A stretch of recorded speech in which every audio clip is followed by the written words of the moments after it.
3 பெரிய உருளைக்கிழங்கு எடுத்து மேலே இருக்கிற தோலெல்லாம் சீவிட்டு இந்த சைஸுக்கு நான் வந்து கட் பண்ணி வச்சுருக்கேன்.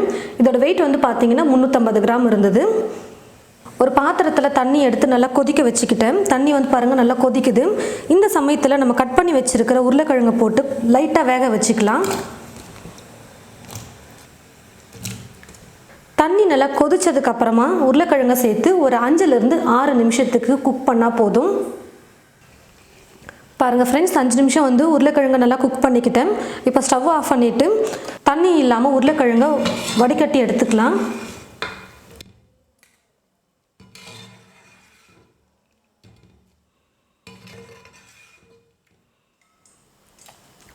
உருளைக்கிழங்கை தண்ணி இல்லாமல் வடிகட்டி எடுத்துக்கிட்டேன். இப்போ இது ஒரு பவுலில் சேர்த்துக்கிறேன். 3 ஸ்பூன் மைதா மாவு சேர்த்துக்கிறேன். 2 ஸ்பூன் அரிசி மாவு, கொஞ்சமாக உப்பு சேர்த்துடுறேன். இப்போ நல்லா மிக்ஸ் பண்ணி விட்டுடலாம்.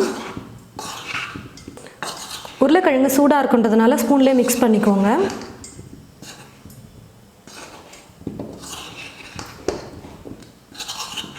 லைட்டாக தண்ணியை தெளித்து விட்டுக்கிட்டு நல்லா மிக்ஸ் பண்ணிக்கலாம்.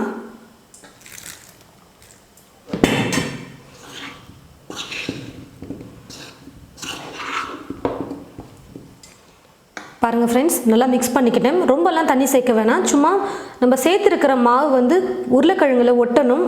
லைட்டாக ஒட்டுற மாதிரி இருந்ததுன்னா போதும். பாருங்கள், இது போல் மிக்ஸ் பண்ணதுக்கப்புறமா எண்ணெயில் பொரிச்சு எடுத்துக்கலாம். பாருங்கள் ஃப்ரெண்ட்ஸ், கடாயில் எண்ணெய் ஊற்றி வச்சுட்டேன். எண்ணெய் வந்து நல்லா காஞ்சிடுச்சு. எண்ணெய் நல்லா காஞ்சதுக்கப்புறமா எடுத்து வச்சுருக்கிற உருளைக்கிழங்கை போட்டு நம்ம பொரிச்சு எடுத்துக்கலாம். நம்ம ஏற்கனவே பாதி அளவுக்கு உருளைக்கிழங்கை வேக வச்சு எடுத்துக்கிட்டோம். அதனால் இப்போ கொஞ்சம் நேரம் குக் பண்ணால் போதும். உருளைக்கிழங்கு நல்லா வெந்து வந்துடும்.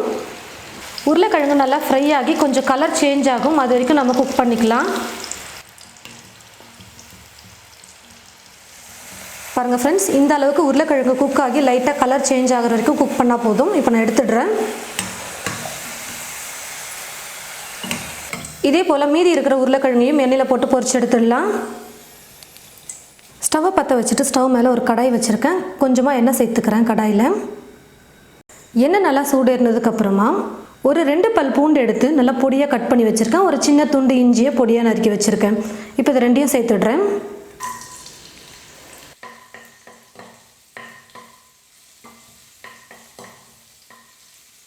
இஞ்சி பூண்டு ஓரளவுக்கு நல்லா ஃப்ரை ஆனதும் ஒரு பச்சை மிளகாய் எடுத்து இந்த மாதிரி நல்லா நீளமாக கீறி வச்சுருக்கேன். அதை சேர்த்துக்கிறேன். கொஞ்சம் கருவேப்பிலையை சேர்த்துடுறேன். கருவேப்பிலை பச்சை மிளகாய் சேர்த்து லைட்டாக வதக்குனதுக்கப்புறமா தக்காளி விழுது சேர்த்துக்க போகிறேன். 2 தக்காளி பழம் எடுத்து நல்லா நைஸாக அரைச்சி வச்சுருக்கேன். இப்போ இந்த விழுதை சேர்த்துடுறேன்.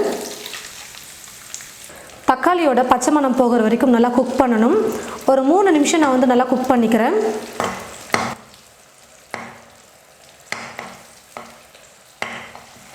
தக்காளியோட பச்சை மணம் போகிற வரைக்கும் நல்லா குக் பண்ணிக்கிட்டேன். காரத்துக்கு தேவையான அளவுக்கு மிளகாய் பொடி சேர்த்துக்கலாம். நான் வந்து இப்போ 1/2 ஸ்பூன் சேர்த்துக்கிறேன்.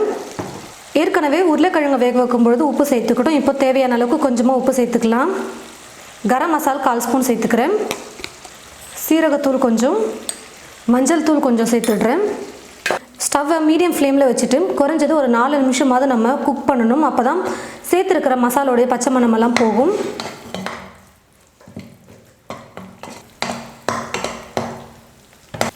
பாருங்கள் ஃப்ரெண்ட்ஸ், மசாலோட பச்சை மணமெல்லாம் போயிடுச்சு. இப்போ கடைசியாக உருளைக்கிழங்கை சேர்த்துக்கலாம்.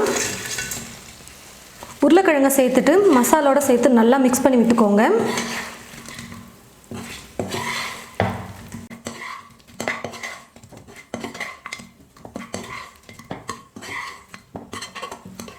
உருளைக்கிழங்கோட நல்லா மிக்ஸ் பண்ணதுக்கப்புறமா ஸ்டவ் ஆஃப் பண்ணிக்கலாம்.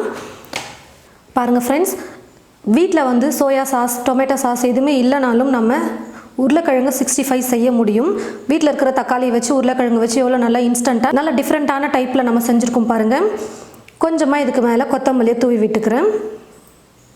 நமக்கு டொமேட்டோ சாஸ் எதுவுமே தேவையில்லை. இது தொட்டு சாப்பிட்றதுக்கு வெறுமனே உருளைக்கிழங்கு எடுத்து சாப்பிட்டாலே போதும். நல்லா டேஸ்டியாக இருக்கும். ஃபுட் கலர் எதுவுமே போடாமல் நல்லா கலர்ஃபுல்லாக வந்திருக்கு பாருங்கள். கொஞ்சம் கிறிஸ்பியாகவும் சாஃப்டாகவும் நல்லா ஒரு வித்தியாசமான டேஸ்ட்டில் இருக்கும். கண்டிப்பாக நீங்கள் ட்ரை பண்ணி பார்க்கணும். ஈவினிங் டைமில் இது போல் உருளைக்கிழங்கு வச்சு டிஃப்ரெண்ட்டாக ரெசிபி செஞ்சு கொடுக்கும்போது எல்லாரும் வீட்டில் இருக்கிறவங்க ரொம்பவே லைக் பண்ணி சாப்பிடுவாங்க. இது போல் நீங்கள் ட்ரை பண்ணி பாருங்கள். ட்ரை பண்ணி பார்த்துட்டு எப்படி இருக்குன்னு மறக்காமல் கமெண்ட் பாக்ஸில் வந்து கமெண்ட் பண்ணுங்கள். இந்த ரெசிபியை மற்றவங்களுக்கும் ஷேர் பண்ணுங்கள். இது போல் நிறைய வீடியோஸ் பார்க்க சேனலை மறக்காமல் சப்ஸ்கிரைப் பண்ணி வச்சுக்கோங்க. கூடவே பக்கத்தில் இருக்கிற பெல் ஐக்கானையும் கிளிக் பண்ணிக்கோங்க. தேங்க்யூ.